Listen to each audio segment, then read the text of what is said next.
अभी एक साहब का वाकया मेरे सामने आया।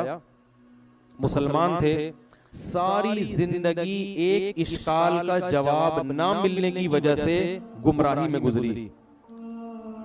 उन्होंने अपना वाकया बयान किया है कि मैं कहीं बहुत पहले की बात है, कहीं किसी गैर मुस्लिम ने मुझ पर एतराज किया कि तुम मुसलमानों के जो पैगंबर हैं, माज़ अल्लाह नकले कुफर कुफर नबाशत, वो तो माज़ अल्लाह अय्याश थे, उन्होंने तो 9 शादियां की है भाई, ये कैसे पैगंबर हैं, ये कैसे आखिरत के खौफ रखने वाले। कह रहे हैं ये इश्काल मेरे दिल में, इस इश्काल ने ऐसे वसवसे पैदा किए कि मैं इस्लाम से दूर हो गया। हालांकि उनको चाहिए था किसी आलिम के पास जाके अपने इस इश्काल को हल कर लेते थे। उन्होंने कहा यार ये तो बड़ा इश्काल है, 9 बीवियां रखी हुई हैं एक टाइम पे, और उम्मत को 4 से ज्यादा पर क्या लगाई हुई है, पाबंदी। और फिर 9 साल की उम्र की लड़की से भी शादी की हजरत आयशा से। तो कहते हैं मेरे दिमाग में इतने वसवसे आए ना कि मेरी जिंदगी किसमें गुजरी, अय्याशियों में। सारी जवानी अय्याशियों में बर्बाद कर दी, जो असल उम्र होती है इंसान की बनने की।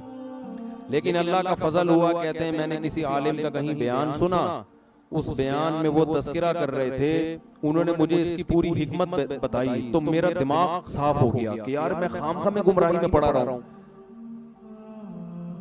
मैं भी एक दफा एयरपोर्ट पे था ना, खातून बड़ी लिबरल किस्म की, वो आई और मुझे कहने लगी कि आप मुफ्ती तारिक मसूद साहब हैं। मैंने कहा जी, एक सवाल पूछना है, आप नाराज तो नहीं होंगे? पूछ ले, मेरे घर वाले भी साथ थे। मैंने कहा पूछ ले। तो मैंने कहा, कहती हैं कि मैंने तजर्बा ये है कि जब मौलाना टाइप के लोगों से इस तरह का सवाल पूछो तो वो गुस्सा करते हैं। वो क्या करते हैं? गुस्सा, और गुस्ताखी का फौरन फतवा लगा देते हैं कि आप तो नबी के गुस्ताख हो।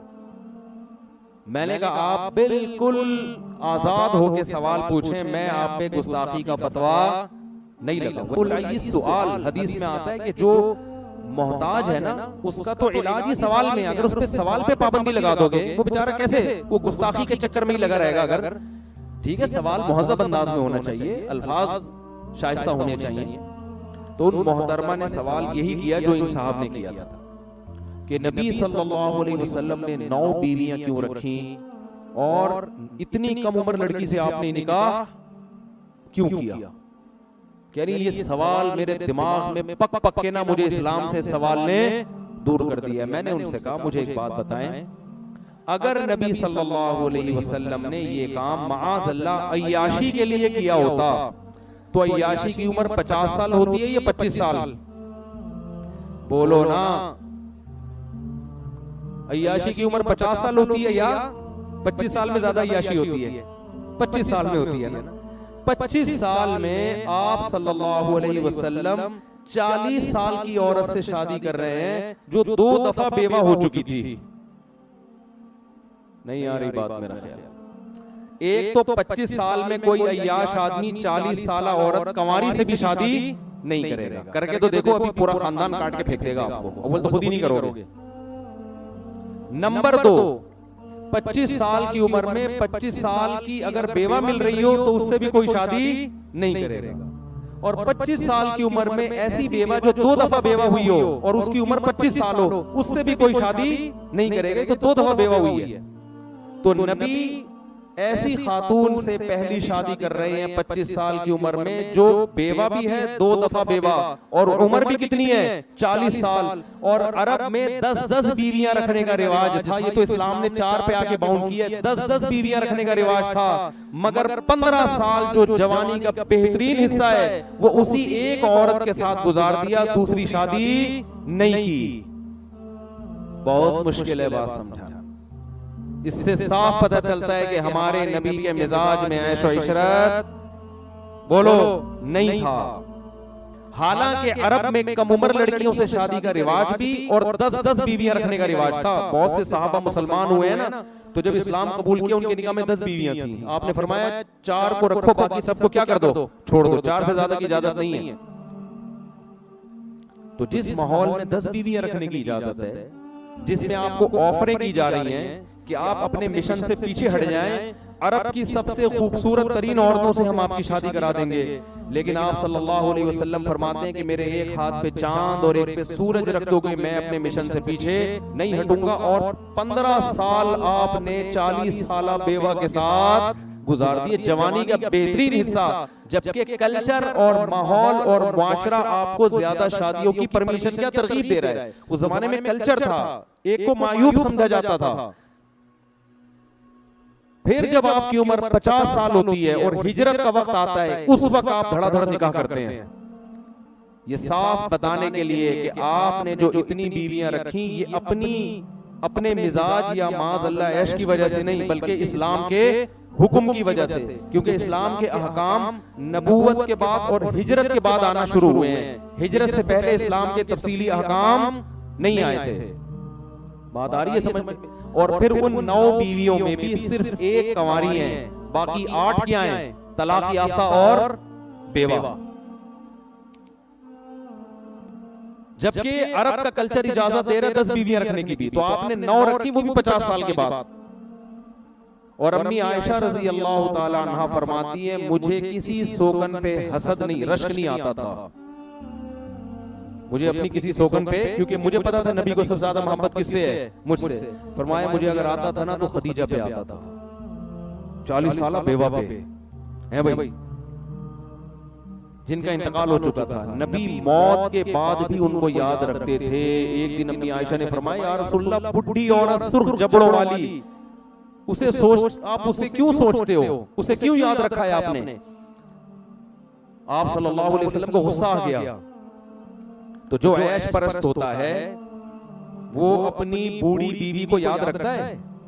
बोलो है भाई? वो कभी याद नहीं रखता। अम्मी आयशा फरमाती, मुझे अगर गैरत आती थी ना, गैरत जैसे औरत में होता है ना कि भाई, तो वो किस पे आती थी? वो नबी की हजरत सफिया रज़ी अल्लाह ताला अन्हा हुस्न और जमाल में मशहूर थी। हजरत आयशा का हुस्न और जमाल नहीं था। हजरत आयशा को नबी से जो यानी इतना नहीं था, नबी को जो अम्मी आयशा से मोहब्बत थी वो आपकी इल्म और फिक़ही बसीरत और ज़हानत की वजह से थी। ज़हीन बेइंतहा थी, इसलिए मोहब्बत थी। वरना आप सल्लल्लाहु अलैहि वसल्लम की दूसरी ज़ौजा हजरत आयशा से ज्यादा खूबसूरत थी, लेकिन उस खूबसूरत बीवी पे हजरत आयशा को रश या गैरत नहीं आती थी। उनको पता था नबी की तबीयत उनकी तरफ ज्यादा माइल नहीं है, अगरचे वो खूबसूरत हैं। नबी मुझसे ज्यादा मोहब्बत करते हैं क्योंकि अल्लाह ने मुझे ज़हानत दी है, इल्म दिया है, और मैं अबू बकर की बेटी हूं। लेकिन अम्मी आयशा फरमाती है, मुझे अगर गैरत किसी ज़ौजा पे आती थी, यानी गैरत का मतलब जैसे सोकन में होता है ना कि काश वो ज़ौजा आपकी जिंदगी में ना आती, वो किस पे? खदीजा पे। एक हिंदू ने लिखा है, मैंने खुद पढ़ा है हिंदू की किताब में, हिंदू ने लिखा है कि इस कदर अपनी पहली बीवी से मोहब्बत करना जिसकी उम्र भी ज्यादा हो, ये ऐश परस आदमी का काम नहीं हो सकता। और अम्मी आयशा ने जब फरमाया कि आप उनसे इतनी मोहब्बत क्यों करते हैं, फरमाया आयशा, उसने मुझे उस वक्त सहारा दिया जब मेरी कौम ने मुझे धुतकार दिया। तो आप उनकी क्वालिटीज देख रहे हैं, सिफात देख रहे हैं। ऐश परस आदमी सिर्फ शक्ल देखता है, औसाफ नहीं देखता। तो हिंदू ने लिखा है कि नबी ने जो बड़ी उम्र में जाके इतनी शादियां की हैं, हिंदू इसका एतराफ करता है कि इससे साफ पता चलता है इस अमल का मकसद अपनी कौम के मर्दों को कसरत निकाह की तरगीब देना, ताकि वो भी मुआशरे की बेसहारा औरतों को सहारा दें। आई बात समझ में कि नहीं आई? तो खैर, और रहा ये मसला कि उम्मत को तो 4 और खुद ज्यादा, तो देखो अगर आप सल्लल्लाहु अलैहि वसल्लम माज़अल्लाह नक़्ले कुफ्र नबाशत, आपकी तबीयत में ऐश होता, तो ऐश परस आदमी खुद भी अय्याशी करता है, दूसरों को भी अय्याशी की इजाजत बोलो देता है। वो दूसरों के लिए सब कानून थोड़ी बनाएगा, वो कहेगा भाई जब मैं 9 रख रहा हूं तुम 10 रखो, क्योंकि उस पर तो उंगली भी उठेगी ना कि आप हमारे लिए क्यों कर रहे हैं। तो इससे पता चलता है कि नबी सल्लल्लाहु अलैहि वसल्लम को अल्लाह ने जो इजाजत दी थी एक से ज्यादा औरतें रखने की, उसमें हिकमतें और मसलहतें थीं और उम्मत पर 4 से ज्यादा की पाबंदी इसलिए लगाई कि क़यामत तक अब एक कानून बनाया जा रहा है, उस कानून में अगर आपको 4 से ज्यादा की इजाजत दे दी तो मालदार लोग 15-15, 20-20 रख लेंगे, गरीबों के हिस्से में एक भी।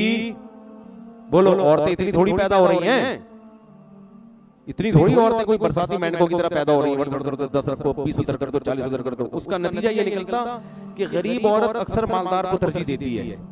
करोड़पति लोग 10 भी रखते, वो क्या करते, 10 बंगले बना के दे देते, गरीब औरत तो चली जाती।